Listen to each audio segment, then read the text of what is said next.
Tidak hanya di Aceh seperti tadi, saudara, gangguan layanan BSI ini terjadi di seluruh layanan BSI di seluruh Indonesia. Dan pada pekan lalu sempat membuat nasabah BSI kebingungan karena gangguan terjadi selama beberapa hari. Kami gambarkan kepada Anda kronologi yang terjadi ketika pekan lalu gangguan layanan BSI terjadi. Jadi ini pada tanggal 8 Mei, tepatnya hari Senin, layanan perbankan BSI terganggu. Ini mulai dari jaringan ATM, lalu juga kantor cabang hingga mobile banking yang biasa digunakan oleh para nasabah. Semua tidak bisa diakses sejak Senin 8 Mei 2023 dan ini terjadi di seluruh wilayah Indonesia. BSI bilang gangguan layanan perbankan ini terjadi karena sedang ada pemeliharaan sistem. Oke, lalu lanjut ke hari kedua di hari Selasa.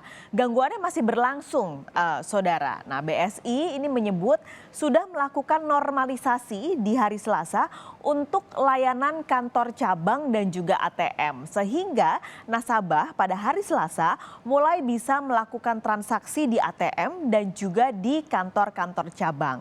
Lalu pada Selasa malam secara bertahap mobile banking juga sudah bisa diakses, tapi belum semua. Hanya beberapa nasabah atau hanya sebagian nasabah yang sudah pulih mobile bankingnya dan itu pun hanya bisa diakses untuk fitur-fitur dasar saja.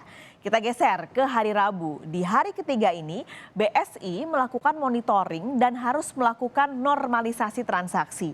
Dampaknya dari normalisasi transaksi ini, layanan BSI kembali tidak bisa diakses untuk sementara waktu.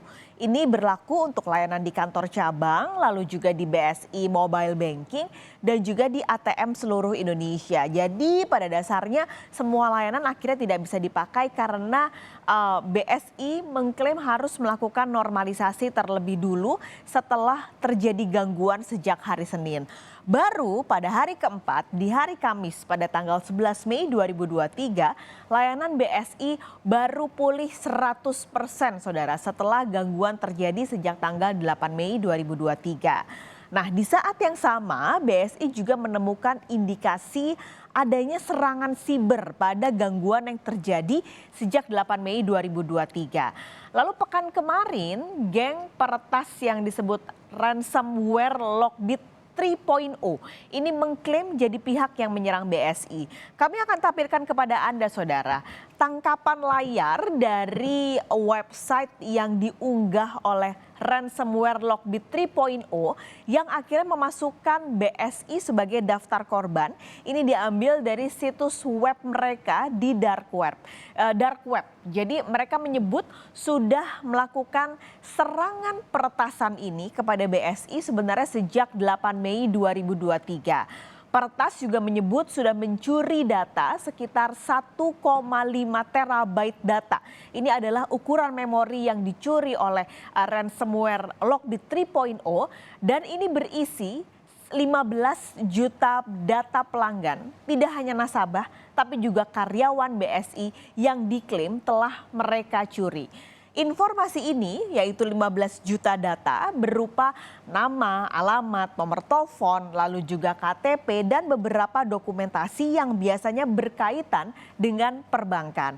Mereka dalam situsnya juga mengancam akan menyebarkan data yang mereka sudah ambil dan mereka curi ini pada tanggal 15 Mei 2023. Berarti hari ini saudara. Nah, sebagai gambaran apa sih sebenarnya ransomware? Jadi ransomware adalah serangan yang biasanya bermotif finansial. Biasanya ada ancaman minta tebusan uang senilai sekian miliar begitu. Lalu ini biasanya mereka akan mengancam mempublikasi data pribadi yang sudah dicuri. Ini adalah serangan yang disebut ransomware. Nah, kalau ransomware Lockbit 3.0 ini mengklaim data nasabah yang dicuri adalah 15 juta.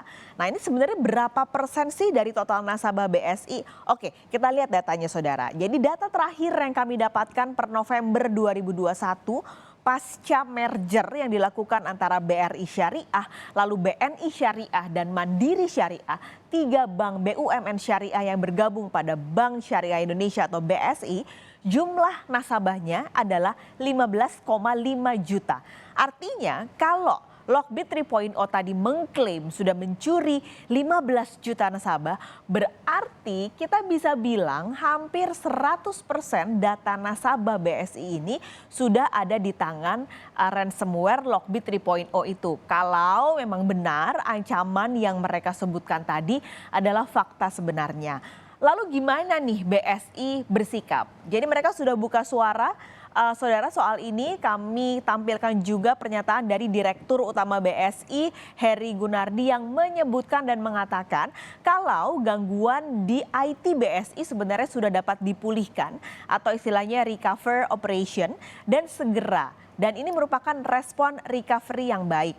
Prioritas utamanya, kita garis bawahi ya, prioritas utama adalah menjaga data dan dana nasabah. Jadi nggak hanya data, tapi juga dana nasabah karena perbankan tentu erat kaitannya dengan kepercayaan. Dan kalau dana nasabah ada yang terganggu atau bahkan hilang, ini tentu akan mencederai kepercayaan nasabah pada bank yang baru lahir di beberapa tahun lalu. Nah, BSI ini juga terus memperkuat keamanan teknologi perseroan dalam divisi khusus yang disebut CISO. Jadi CISO ini saudara singkatan dari Chief Information and Security Officer. Istilahnya ini kalau kita gambarkan kerjanya seperti satpam gitu kalau ada di gedung-gedung, tapi yang ini CISO ini tugasnya ronda untuk hal-hal teknologi. Mereka akan melihat titik-titik lemah mana yang harus ditutupi supaya melindungi data-data nasabah. BSI juga bilang akan bekerja sama dan berkoordinasi dengan otoritas terkait untuk mengambil langkah-langkah yang diperlukan.